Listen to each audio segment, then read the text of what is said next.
Sabe aquela ideia de que a escola é o lugar onde todo mundo tem a mesma chance de vencer na vida? Pois é. E se eu te disser que, para alguns pensadores, a história é um pouco diferente?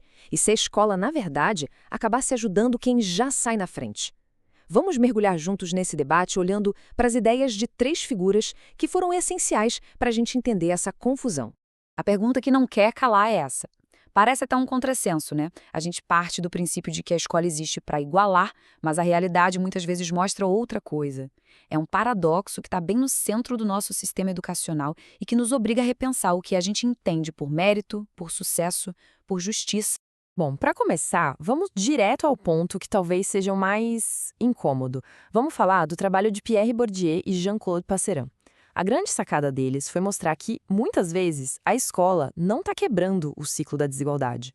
Pelo contrário, ela está ajudando a mantê-lo, a reproduzi-lo. Olha, o livro Os Herdeiros foi como um balde de água fria na discussão. Foi uma obra que basicamente questionou essa ideia de que a escola é um campo de jogo nivelado. A questão que eles colocaram na mesa foi a seguinte: será que todo mundo começa essa corrida do mesmo lugar? A resposta deles foi um sonoro não. E a chave para entender isso está num conceito fundamental, um que a gente precisa guardar: capital cultural. Atenção, não estamos falando de dinheiro, é sobre a bagagem cultural que cada um traz de casa. Pensa assim, uma criança que cresce numa casa cheia de livros, ouvindo discussões complexas, indo a museus, ela já chega na escola dominando o código, a linguagem que a escola valoriza. É uma vantagem invisível, mas gigantesca. E aqui está o pulo do gato do argumento deles. A escola pega a cultura da classe dominante, o jeito de falar, de se portar, os conhecimentos que ela valoriza, e transforma isso no padrão, na régua que vai medir todo mundo. E aí o que era uma diferença social, de repente, vira uma diferença de capacidade, de inteligência. Bourdieu deu um nome para esse processo: violência simbólica. É uma violência que não deixa marcas no corpo, é sutil.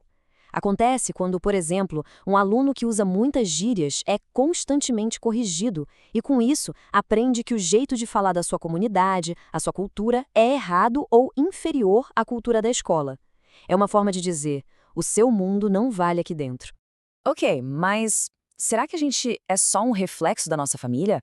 A nossa história se resume a isso?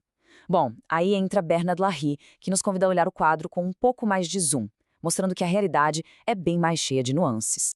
O interessante aqui é ver como Lahire expande o debate. Enquanto Bourdieu coloca um foco muito grande na família, naquilo que a gente herda em casa, Lahire olha em volta e diz: calma lá, tem muito mais coisa acontecendo na vida de uma pessoa. É a ideia do indivíduo plural. Pensa com a gente. Uma pessoa pode vir de uma família que não valoriza os estudos, mas ela pode encontrar um grupo de amigos que incentive, pode ser tocada por um filme, por uma música, por um professor que muda tudo. Nós somos, na verdade, um mosaico de todas essas influências. A escola é só mais uma delas, não a única. Agora, vamos fazer as malas. A gente sai da França e aterrissa com os dois pés no Brasil. Porque para entender a nossa escola, a gente precisa entender o nosso país. E para entender o Brasil, ninguém melhor que o gigante Darcy Ribeiro. Essa frase diz tudo sobre ele, né? Darcy Ribeiro era pura paixão, pura utopia. Antropólogo, educador, escritor, político, um homem que sonhou um Brasil diferente e lutou com todas as forças para que esse sonho virasse realidade. E para ele o caminho era um só: a educação.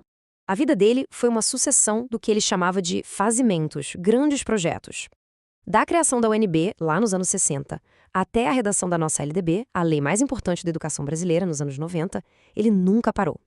Mesmo no exílio, ele estava pensando e escrevendo sobre o Brasil. E para Darcy, a história do Brasil podia ser resumida numa imagem muito forte e muito triste. Um moinho de gastar gente. Pensa nisso. Um sistema que, ciclo após ciclo, cana, ouro, café, moeu vidas. Vidas de indígenas, de africanos escravizados, de imigrantes pobres, tudo para gerar riqueza que ficava na mão de poucos. Mas e aqui está a beleza do pensamento dele. Desse moinho de dor, ele enxergou o nascimento de algo completamente novo. O povo novo. Uma civilização única no mundo, mestiça, criativa, com uma vontade imensa de ser feliz, mas que até hoje luta para se libertar das correntes desse passado. E como libertar esse povo? A resposta de Darcy era uma revolução na educação. O projeto mais famoso dele, os CIEPs, era exatamente isso. Era a materialização de uma escola que não só ensinava português e matemática, mas que era de tempo integral, que dava comida, cuidava da saúde, oferecia esporte e cultura. Uma escola para formar gente, não só para formar mão de obra. Certo. A gente viu Bourdieu, viu Larrier, viu Darcy Ribeiro. Como é que a gente junta essas peças todas? Porque é ao conectar essas ideias que a gente ganha um mapa poderoso para entender os desafios da educação hoje.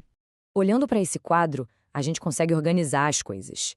Bourdieu nos entrega o diagnóstico, aquele soco no estômago que mostra como o sistema pode ser cruel.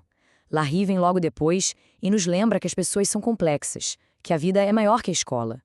E aí chega Darcy Ribeiro com toda a sua paixão e não aponta só o problema, ele aponta uma solução, um projeto de nação, com a escola no centro de tudo. A gente termina com essa pergunta porque conhecer essas teorias não é só para passar numa prova, é muito mais que isso. É ter ferramenta para pensar, para discutir e, quem sabe, para ajudar a construir a escola que a gente precisa, a escola que o nosso futuro merece e exige.